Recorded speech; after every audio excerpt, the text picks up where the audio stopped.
বর্তমান পরিস্থিতি এবং সরকার গঠন প্রসঙ্গে আমাদের সঙ্গে আলোচনা করতে স্টুডিওতে আছেন কোটা সংস্কার আন্দোলনের সমন্বয়ক আকরাম হোসেন। আকরাম হোসেন, আপনাকে স্বাগত জানাচ্ছি ইন্ডিপেন্ডেন্ট সংবাদে। আমরা যেমনটি দেখছি যে অন্তর্বর্তী সরকারের বিষয়টি এখন সবচেয়ে বেশি আলোচিত হচ্ছে। আপনারা কিভাবে এগোচ্ছেন এই বিষয়ে? প্রিয় নম্বর সেট করে বিকাশে সেন্ড মানি করুন ফ্রি। আচ্ছা, ধন্যবাদ আপনাকে। প্রথমত আমরা অন্তর্বর্তীকালীন যে সরকার, এই সরকারে বর্তমান বাংলাদেশের যে সংকট, শেখ হাসিনা দীর্ঘদিন বাংলাদেশের ফ্যাসিজম কায়েম করে যেভাবে বাংলাদেশের ইনস্টিটিউশন যেগুলো রয়েছে এগুলো সবগুলো কিন্তু ধ্বংস করে দিয়েছে। আমাদের বিচার বিভাগ, আমাদের পুলিশ, আমাদের বিভিন্ন যে প্রতিষ্ঠানগুলো রয়েছে প্রতিষ্ঠানগুলোকে দলীয়করণ করে সম্পূর্ণ কিন্তু এগুলোর যে যোগ্যতা এবং ভ্যালিডিটি দুটি নষ্ট করে দিয়েছে। তো আমরা চেষ্টা করব এই অন্তর্বর্তীকালীন যে সরকার, এই সরকারে এমন লোকদেরকে আমরা আনার জন্য আমরা চেষ্টা করব, কথা বলছি, যারা এসে অন্ততপক্ষে এই জিনিসগুলোতে ফ্যাসিস্ট রেজিমের মধ্যে এবং এগুলোকে বিলুপ্ত করতে পারে এবং পাশাপাশি জনগণের যে রিপ্রেজেন্টেশন, এই রিপ্রেজেন্টেশনটা যাতে ভোটাধিকারের মাধ্যমে নিশ্চিত করতে পারে।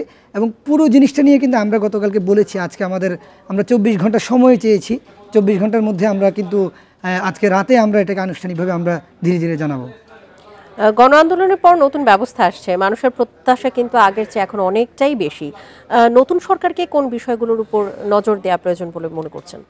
প্রথমত আমাদের যে জুডিশিয়ারি, আমাদের যে বিচার ব্যবস্থা, এই বিচার ব্যবস্থার মাধ্যমে মানুষ কিন্তু এখন বিচার পায় না। দেখা যাচ্ছে প্রচুর মানুষকে দেখা যায় আদালতে গিয়ে হয়রানির শিকার হতে হচ্ছে, পুলিশ অ্যারেস্ট করে ফেলছে। আমরা কিন্তু একটি কথা বারবার বলছি, সেটি হচ্ছে আমরা জাস্টিস প্রতিষ্ঠা করতে আসছি। আমরা যারা অন্যায় করেছে, এই 15 বছরে যত অন্যায় হয়েছে মানুষের সাথে, সকল অন্যায়ের বিচার কিন্তু আমরা করব, কিন্তু আমরা কারো উপর যাতে অবিচার না হয় সেটিও আমরা নিশ্চিত করব। যে জন্য কিন্তু আমরা বারবার একটি ঘোষণা দিচ্ছি, সেটা হচ্ছে যে অন্যায় করেছে যেখানে, আপনারা কেউ আইন নিজের হাতে তুলে নেবেন না। আপনারা বিচারের জন্য আপনারা অপেক্ষা করুন, আপনাদের যে জাস্টিস যেটি রয়েছে সেটি অবশ্যই নিশ্চিত করা হবে। শান্তিপূর্ণ অবস্থানের আহ্বান আসছে বিভিন্ন পক্ষ থেকে।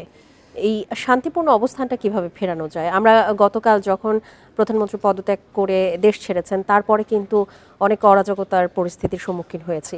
এই বিষয়গুলোকে আপনি কিভাবে দেখছেন? দেখুন, শেখ হাসিনা তার যে 15-16 বছরে যে পরিমাণ মানুষের উপর নির্যাতন করেছে, এই নির্যাতনের ক্ষোভ থেকে কিছু মানুষ অতি উৎসাহী হয়ে করেছে। আমরা সবসময় কিন্তু এটিকে নিরুৎসাহিত করেছি এবং আমরা আশা করি আইনশৃঙ্খলা বাহিনী তারা ধীরে ধীরে যত ভালো পারফর্ম করবে, এটার সাথে যুক্ত প্রশাসন যারা রয়েছে, স্থানীয় প্রশাসন থেকে শুরু করে সবাই, তারা যত ভালো, যত দ্রুত স্থানীয়ভাবে যত পক্ষ রয়েছে তাদের সাথে যত ভালো আলোচনা করে যত দ্রুত ব্যবস্থা নিবে, তত দ্রুত আইন শৃঙ্খলা খুব স্বাভাবিক হবে। এখন কিন্তু আগের থেকে অনেক বেশি, গতকালকে রাতের পর থেকে কিন্তু স্বাভাবিক হচ্ছে। ওই সময়টাতে তার উপর যে ক্ষোভ, ওই ক্ষোভের কারণে কিছু মানুষ অতি উৎসাহী হয়ে করেছে। এটি একটি দুর্ঘটনার মতো, কিন্তু আমরা চেষ্টা করছি এবং আমরা সব পক্ষকেই বলছি, আপনারা শান্ত থাকুন এবং আপনারা বিচার বিভাগ নতুন যে ব্যবস্থা আসছে সেই ব্যবস্থার উপর আপনারা আস্থা রাখুন। ছাত্ররা যে অন্তর্বর্তীকালীন সরকার যে কাঠামো দিবে কিংবা নয়া রাষ্ট্রের যে প্রস্তাবনা দিবে, সেই প্রস্তাবনার মাধ্যমে ছাত্ররা খুব দ্রুত সকল মানুষ যাতে তাদের অধিকার ফিরে পায়, যাতে বাংলাদেশের মধ্যে বৈষম্য দূর হয় সকল সেক্টরে, সেই ব্যবস্থাটা নিশ্চিত করার জন্য ছাত্ররা সর্বোচ্চ চেষ্টা করবে এবং এটি ছাত্ররা সর্বোচ্চ গুরুত্ব দিবে। আপনাদের আন্দোলন নিয়েও কিন্তু মানুষের অনেক আগ্রহ রয়েছে এবং আপনারা যেভাবে নেতৃত্ব দিয়েছেন সেটাও কিন্তু আসলে প্রশংসার দাবিদার। এই আন্দোলনকে কিভাবে আপনারা এগিয়ে নিলেন, একটু পেছনের গল্প শুনতে চাই। আচ্ছা, মূলত এই আন্দোলন যারা করেছে তারা কিন্তু ইউনিভার্সিটির কারেন্ট স্টুডেন্ট সবাই, এবং সবচেয়ে বড় যেটি রয়েছে, আমরা নো কম্প্রোমাইজ আন্দোলনটা করেছি। এখানে দেখুন, আমাদের সমন্বয়ক নাহিদ ইসলাম, তাকে তুলে নিয়ে তাকে প্রচণ্ড লেভেলের মারধর করা হয়েছে এবং তুলে নেওয়ার আগে তাকে বিভিন্নভাবে হুমকি ধুমকি দেওয়া হয়েছিল আমাদেরকে, কিন্তু আমরা কোনো জায়গায় কারোর সাথে কোনো কম্প্রোমাইজ করে নেই এবং সবসময় আমরা চেষ্টা করেছি রাজপথে, যেহেতু আমাদের সাথে অন্যায় হয়েছে এবং এটার ফয়সালা কিন্তু রাজপথেই হতে হবে। এই আন্দোলন কিন্তু আমরা সবসময় আমরা কখনোই সীমা লঙ্ঘন করিনি। আমরা প্রথমে যখন আমরা দাবিটি দিলাম যে কোটা সংস্কার করতে হবে, সরকার যদি শুরুতে আমাদের সাথে বসতো, তাহলে কিন্তু একটা ফয়সালা হতো। কিন্তু তারা কি করলেন, তারা এটিকে উড়িয়ে দিলেন। তারা জামাত শিবির এই বিভিন্নভাবে ট্যাগ দেওয়ার চেষ্টা করলেন এবং পরবর্তীতে কী করলেন, ঢাকা ইউনিভার্সিটির মতো জায়গায় সেখানে তারা টোকাইদের লেলিয়ে দিলেন ঢাকা ইউনিভার্সিটির স্টুডেন্টকে মারার জন্য। ঢাকা ইউনিভার্সিটি সেখানে আমরা দেখেছি প্রচুর ছাত্রীকে হেনস্থার শিকার হতে হয়েছে, প্রচুর ছেলে স্টুডেন্টরা তারা আহত হয়েছে, কিন্তু ইউনিভার্সিটির তখন ভিসি সম্পূর্ণ নির্বিকার। তারা দেখুন হামলা করলো ছাত্রলীগ, সেখানে উল্টো কী করলো, স্টুডেন্টদেরকে দায়ী করে পুলিশ এনে ক্যাম্পাস বন্ধ করে দিয়ে একটা সম্পূর্ণ অরাজকতার একটা পরিস্থিতি তৈরি করলো। এরপরের পরিস্থিতি কী হলো, ইউনিভার্সিটির পরে প্রাইভেট ইউনিভার্সিটি যখন তারা আন্দোলনে আসলো, তখন কিন্তু তাদেরকে শান্তিপূর্ণ আন্দোলন, আমরা কিন্তু সবসময় চেষ্টা করেছি আমরা শান্তিপূর্ণ আন্দোলন করতে। এখানে সম্পূর্ণ বিনা কারণে গুলি চালিয়ে শত শত মানুষকে হত্যা করা হলো। আমরা একটু বলতে চাই যে যেহেতু শান্তিপূর্ণ শান্তি ফিরিয়ে আনার কথাটি আপনারা বলছিলেন, এবং শেখ হাসিনা সরকারের পতনের পর থেকে কালকে কিন্তু গতকাল অনেক ধরনের বিশৃঙ্খলার পরিস্থিতির সম্মুখীন আমরা হয়েছি। যেহেতু আপনারা এই পুরোটা নেতৃত্ব দিয়েছেন, আপনাদের মাধ্যমে একটু দেশের জনগণকে বলতে চাই তারা যাতে শান্তিপূর্ণ অবস্থান বজায় থাকে এবং দেশে যেন বিশৃঙ্খল পরিস্থিতির সৃষ্টি না হয়। আর আপনি কি বলবেন, আপনার আহ্বান? আমাদের সম্পূর্ণ আহ্বান হচ্ছে, আমরা একদম শুরু থেকেই বলে আসছি যে শেখ হাসিনা ক্ষমতা পদত্যাগ করলে আপনারা সবাই বিভিন্ন জায়গায় জনগণের জানমালের নিরাপত্তা নিশ্চিত করুন এবং কখনো অতি উৎসাহী হয়ে কারো বাড়িতে হামলা করা, কারো পার্সোনাল আঘাত যেটা রয়েছে এটি নেওয়ার আপনারা চেষ্টা করবেন। দেখুন আজকে কিন্তু এই পরিস্থিতি তৈরি হতো না। আজকে দেখুন শেখ হাসিনা তিনি কিন্তু চলে গেলেন, তিনি যে বিশাল পুলিশ বাহিনী রেখে গেলেন, এই পুলিশ বাহিনী তারা কিন্তু এখন মানে ঠিকমতো পারফর্ম করতে পারছে না। কেন? কারণ এত পরিমাণ নির্যাতন করেছে, তারা চাইলেও এলাকাগুলোতে ঢুকতে পারছেন না। তো এই মূলত গতকালকের যে সংকটটি, এই সংকটটি কিন্তু শেখ হাসিনা তাদের রেখে যাওয়া যে অব্যবস্থাপনা এবং জুলুম নির্যাতন, এজন্যই কিন্তু সংকটটি তৈরি হয়েছে। আজকে যদি আমাদের যে পুলিশ বাহিনী তারা যদি স্বাধীন থাকতো, তারা যদি এই জুলুমগুলো না করতো, বিচার বহির্ভূত হত্যা না করতো, মানুষের গুম খুন না করতো এবং আন্দোলনে কিন্তু এখন তো শেখ হাসিনা সরকার চলে গেছে, এখন তো জনগণের এই বিষয়টা উপলব্ধি করা উচিত যে আমাদের যে বাহিনীগুলো আছে আমাদের সরকারের হয়ে কাজ করে, তারা তো ইচ্ছে করে এই কাজগুলো করেনি। এখন এটার সমাধানটা আসলে কি? এটার সমাধান ধীরে ধীরে হবে, ধীরে ধীরে আমরা এটার শান্তিপূর্ণ আগের থেকে দেখেন গতকালকে যে পরিস্থিতি আজকে কিন্তু তার থেকে অনেক বেশি উন্নতি হয়েছে, এটা ধীরে ধীরে কিন্তু হয়ে যাবে। আমরা সেজন্য আমরা বারবার বলছি, আমরা বিভিন্ন জায়গায় যারা পক্ষগুলো যারা রয়েছে তাদেরকে বলছি আপনারা অবস্থান, এবং আমাদের এখান থেকে কিন্তু আমরা বারবার নির্দেশনা দিচ্ছি, বিশেষ করে হিন্দু ধর্মাবলম্বী যারা রয়েছে আপনারা মন্দিরের সামনে পাহারা বসান, আপনারা গির্জার সামনে পাহারা বসান, আপনারা তাদের বাড়িঘরের সামনে পাহারা বসান। কারণ দেখুন শেখ হাসিনা কিন্তু এখানে কিন্তু আন্দোলনকারীরা যতটুকু করছে তার থেকে অনেক বেশি কিন্তু এখানে ষড়যন্ত্র হচ্ছে। শেখ হাসিনা তিনি চলে গিয়েছেন, কিন্তু তারা কিন্তু বিভিন্ন সময় তারা কিন্তু চেষ্টা করেছে সাম্প্রদায়িক সংঘাত দেখিয়ে বাংলাদেশের জনগণের উপর দায় চাপাতে। আমরা এটা বিভিন্ন সময় দেখেছি, আওয়ামী লীগের নেতারা তারা কী করেছে, রামুতে দেখেছি তারা আওয়ামী লীগের নেতারা হামলা চালিয়েছে, দায় চাপিয়েছে জনগণের উপর। এখন কিন্তু তিনি চলে গেছে, তার তো কিছু মানুষ রয়ে গেছে, তারা কিন্তু আন্দোলনকে প্রশ্নবিদ্ধ করার জন্য এই কাজগুলো করছে। যে সরকারই আসুক না কেন, আসলে দেশের জনগণ হিসেবে কিন্তু আমাদেরও কিছুটা দায়িত্ব রয়েছে স্বাধীনতা রক্ষা করা এবং শান্তির পরিস্থিতি বজায় রাখা। সেক্ষেত্রে সংখ্যালঘুদের যে বিষয়টি আপনি বলছিলেন যে বিভিন্ন মহল থেকে হামলা হতে পারে তাদের উপরে, তাদের সুরক্ষার বিষয়ে আপনার বার্তা আপনি আপনার সমর্থকদের কাছে পৌঁছে দিবেন।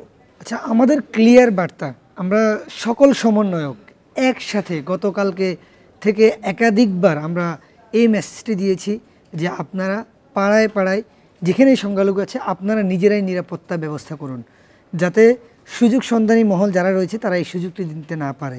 এবং প্রথম দিকে কিছু হলেও এখন কিন্তু আমাদের পাড়ায় পাড়ায় বিভিন্ন জায়গায় আমাদের যারা আন্দোলন করেছে তারা কিন্তু মন্দিরে, গতকালকে থেকে আপনি দেখবেন বিভিন্ন নিউজ কিন্তু আপনারা পাচ্ছেন, তারা কিন্তু মন্দিরে পাহারা বসাচ্ছে, গির্জায় পাহারা বসাচ্ছে, যাতে করে সংখ্যালঘুদের জানমালের হেফাজতটা হয় এবং সুযোগ সন্ধানী মহল যারা রয়েছে তারা যাতে সুযোগটি নিতে না পারে। এজন্য কয়েকটি গণমাধ্যমেও কিন্তু হামলা হয়েছে আমরা দেখেছি। আর সাংবাদিকরা মূলত নিরপেক্ষ থেকে কিন্তু তারা শুধু তাদের দায়িত্বের কাজটি সামলে যান। এই যে বিভিন্ন গণমাধ্যমে হামলার খবর আমরা পাচ্ছি, ভাঙচুরের খবর আমরা পাচ্ছি এবং অনেক সাংবাদিক এই কোটা সংস্কার আন্দোলন ঘিরে বিভিন্ন সময় কিন্তু নিহতও হয়েছেন, সেক্ষেত্রে এই বিষয়টিকে আপনি কিভাবে দেখছেন? দেখুন, প্রথমত যে সকল সাংবাদিক নিহত হয়েছে অবশ্যই আমরা শোকাহত এবং আমরা এটার প্রতিবাদ জানাই। এই সাংবাদিকরা কিন্তু পুলিশের গুলিতে মারা গিয়েছে। পুরো দেশে যারা আন্দোলন করেছে আমরা কিন্তু কোথাও আন্দোলনকারীদের হাতে সিঙ্গেল মানে পিস্তল কিংবা এই টাইপের অস্ত্র কিন্তু কখনো কেউ দেখাইতে পারেনি। যুবলীগ গুলি করেছে, ছাত্রলীগ গুলি করেছে, আওয়ামী লীগের যারা ছিল তারা গুলি করেছে। তো এটা অবশ্যই তাদেরকে যারা এই হামলার সাথে জড়িত তাদেরকে অবশ্যই বিচারের আওতায় আনতে হবে। পাশাপাশি দেখুন এই 15 বছরে যে ফ্যাসিবাদী ব্যবস্থা তারা কায়েম করেছে, এক্ষেত্রে আমরা দেখেছি বিভিন্নভাবে কিন্তু কিছু কিছু মিডিয়ায় সেখানে কিন্তু গুজব ছড়ানো হয়। তারা হলো সরকারের পক্ষে একচ্ছত্রভাবে যে গুজবটি ছড়ায়, এই গুজবটি ছড়ানোর কারণে মিথ্যা সংবাদ প্রচার করে। নিয়ম হচ্ছে সাংবাদিকতা, তারা হলো বস্তুনিষ্ঠ খবর প্রচার করবে, সেখানে তারা ফেক নিউজ ছড়ায়। এই ফেক নিউজ ছড়ানোর কারণে কিন্তু সে সকল মিডিয়ার প্রতি জনগণের আক্রোশ থাকে। অবশ্যই জনগণের যতই আক্রোশ থাকুক, আমরা মনে করি আইনশৃঙ্খলার দায়িত্বে যারা রয়েছে তারা সেখানে নিরাপত্তার জিনিসটি নিশ্চিত করবে এবং কোনো সাংবাদিক যাতে কোনো কারণেই হামলার শিকার না হয়, আক্রান্ত না হয়, সেই বিষয়গুলো দেখার জন্য আমরা আইনশৃঙ্খলা রক্ষা বাহিনীকে সর্বোচ্চ সজাগ থাকার আমরা আহ্বান জানাই। অন্তর্বর্তী সরকারের যে বিষয়টি আসছে, এক্ষেত্রে সমন্বয়ক বা উপদেষ্টা হিসেবে যে বিষয়গুলো বারবার আসছে আমাদের সামনে, এই বিষয়ে একটু জানতে চাই। এখন পর্যন্ত দেখেন আমাদের দিক থেকে আমরা তো ডক্টর ইউনূসকে আমরা ছাত্র সমাজের সাথে আমরা যখন কথা বলেছি সবাই হলো ডক্টর ইউনূসকে ওনাকে চাচ্ছে। দেখুন এখন আমাদের জন্য সবচেয়ে গুরুত্বপূর্ণ বাংলাদেশের মধ্যে ন্যাশনালি ইন্টারন্যাশনালি অ্যাকসেপ্টেড বাংলাদেশের অভিভাবক নোবেল হলো পৃথিবীর বিতর্কের ঊর্ধ্বে একটি পুরস্কার, সেটি জয়ী ডক্টর ইউনূস। তার থেকে বাংলাদেশের মধ্যে অ্যাকসেপ্টেড এই দায়িত্বটি যিনি হলো একই সাথে অ্যাকসেপ্টেড এবং দল নিরপেক্ষ এমন কেউ কিন্তু ওই অর্থে নাই। তো যে জন্য ছাত্র সমাজের চাহিদা হচ্ছে ছাত্র সমাজ সবসময় যেটা জনগণের জন্য সবচেয়ে ভালো হয়, সেজন্য ছাত্র সমাজের পক্ষ থেকে আমরা ওনাকে প্রস্তাব করেছি, উনি প্রাথমিকভাবে সম্মত হয়েছে। এখন বাকিটা আমরা যা বলেছি, আমরা একটা টাইম পরে নির্দিষ্ট টাইম পরে আমরা আনুষ্ঠানিকভাবে পুরো অন্তর্বর্তীকালীন সরকার সেটা কেমন হবে কিংবা পুরো যাই হবে পুরো জিনিসটার রূপরেখা কিন্তু আমরা দেব হলো একটা নির্দিষ্ট টাইম পরে। আমরা একটু সময় চেয়েছি, কারণ একটা রাষ্ট্র তো এটা কিন্তু সহজ জিনিস না। আমরা দেখেছি বিভিন্ন সময় যারা এই ধরনের সরকার পতন হয়েছে, সরকার পতনের পরবর্তী সময় কিন্তু একটি সরকারের যে নতুন যে সরকার, সেই সরকারের মন্ত্রিসভা কিংবা প্রস্তাবের জন্য কিন্তু 10 দিন 15 দিন সময় নেওয়া হয়। পুরো জিনিসটা কিন্তু সব পক্ষের সাথে কথা বলা হয়। যেখানে আমরা এখন হলো একটি জায়গায় এসেছি এবং আমরা মনে করি যেখানে আন্দোলন যারা করেছে, আমাদের এই আন্দোলনে যারা পার্টিসিপেট করেছে, সহযোগিতা করেছে, সকল পক্ষকেই আমরা এই সরকারের অংশ কিংবা আমরা তাদেরকে একটা জায়গায় আনতে চাই। তো সেজন্য আমাদের কিন্তু একটা সময় প্রয়োজন, সবার সাথে কথা বলা, সবাইকে একটা জায়গায় নিয়ে আসা। সেই সুযোগটি কিন্তু আমরা কথা বলছি এবং আমাদের টিম সেখানে কাজ করছে, সমন্বয়করা। আশা করি খুব দ্রুতই আপনারা ক্লিয়ার মেসেজ আমাদের থেকে পেয়ে যাবেন। জাতিসংঘ সহ বিভিন্ন পক্ষ থেকে কিন্তু শান্তিপূর্ণ সহাবস্থানের কথা বলা হচ্ছে, এই বিষয়ে আপনার আহ্বান কি? আমরা অবশ্যই দেখুন আমরা শুরু থেকে কয়েকটি জিনিসে আমরা বলেছি, সেটি হলো এখন যে আওয়ামী লীগ যে শত শত মানুষ খুন করেছে, এটার সুষ্ঠু তদন্ত সাপেক্ষে যে বিচার, সেই বিচারের জন্য সুষ্ঠু তদন্তের জন্য আমরা বলেছি জাতিসংঘের অধীনে তদন্তটা হতে হবে নিরপেক্ষভাবে। এবং আমরা তাদের মতামত অনুযায়ী কিন্তু আমরা বিভিন্নভাবে আমরা কিন্তু বারবার এই বার্তাটা কিন্তু আমরা দিচ্ছি যে আপনারা শান্তিপূর্ণ অবস্থান বজায় রাখুন, আপনারা আইন কেউ নিজের হাতে তুলে দিবেন না। এবং যেহেতু দেখুন ছাত্র জনতার মাধ্যমে একটি গণ অভ্যুত্থান হয়েছে, এই গণ অভ্যুত্থানকে বিতর্কিত করার জন্য কিন্তু বিভিন্ন মহল বিভিন্নভাবে কিন্তু তারা কিন্তু অপচেষ্টা যে চালাবে, সেটি কিন্তু রুখে দেওয়ার দায়িত্ব আবার ছাত্র জনতার। তারা তাদের জায়গা থেকে সর্বোচ্চ চেষ্টা করছে এবং তারা এই ষড়যন্ত্রকে বাংলাদেশকে অস্থিতিশীল করার কিংবা যে কোনো ধরনের ষড়যন্ত্র তারা করুক, সেটা কিন্তু তারা কখনোই সফল হতে দিবে না। এবং অতি দ্রুত সারা দেশে আপনি দেখবেন সম্পূর্ণ শান্তি ফিরিয়ে আসবে। এবং দেখুন ছাত্র জনতা কিন্তু ইতিমধ্যেই বিভিন্ন জায়গাতে যে অশান্তি তৈরি হয়েছে, বিভিন্ন জায়গায় যেখানে হামলা হচ্ছে কিংবা সেখানে কিন্তু তারা নিজেরাই কিন্তু প্রতিরোধ করে তারা কিন্তু নিজেরাই বিভিন্ন জনের ঘর বাড়ি পাহারা দেওয়া শুরু করেছে। তো এই জায়গাতে আপনি খুব দ্রুতই দেখবেন শান্তি ফিরে আসবে। আমরা যেমনটি দেখছি যে বিশ্বের বিভিন্ন দেশ থেকে গণতন্ত্র রক্ষায় আহ্বান জানানো হচ্ছে, এই বিষয়টি কিভাবে দেখবেন? আমরা অবশ্যই গণতান্ত্রিক সরকার চাই, যে জন্য তো আমরা যে লড়াই করেছি, এই লড়াই করেছি কেন? আমরা যদি আজকে যদি বাংলাদেশের ডেমোক্রেসি থাকলো, রুল অফ ল থাকতো, বাক স্বাধীনতা থাকতো, তাহলে তো আজকে আমাদের এই আন্দোলন করা লাগতো না। আমরা অবশ্যই আমরা যে জিনিসের জন্য সর্বোচ্চ স্যাক্রিফাইসটি করেছি, অবশ্যই গণতন্ত্রের প্রশ্নে আমরা কোনো ছাড় দেব না এবং এখানে জিরো টলারেন্স আমরা সবসময় আমরা অবস্থা নেব। এবং আমরা কিন্তু বারবার বলছি যে আমরা দ্রুত নির্বাচন হবে এবং নির্বাচিত যে সরকার তারা অবশ্যই সব কিছু করবে। আমরা শেখ হাসিনার পতনটি কিন্তু হয়েছিল তারা 14-র ইলেকশন, 18-র ইলেকশন, 24-এর ইলেকশন, তারা কোথাও মানুষকে, জনগণকে ভোটের মধ্যে কিন্তু তারা পার্টিসিপেট করতে দেয়নি। মানে গণতন্ত্রের সর্বনিম্ন একটি স্তর হচ্ছে ভোট। যেখানে মানুষ ভোটেই করতে পারছে না, সেখানে কিন্তু তারা কোনো কিছুই করতে পারবে না। আকরাম, আপনাকে অসংখ্য ধন্যবাদ আমাদের সঙ্গে আলোচনায় যোগ দেওয়ার জন্য।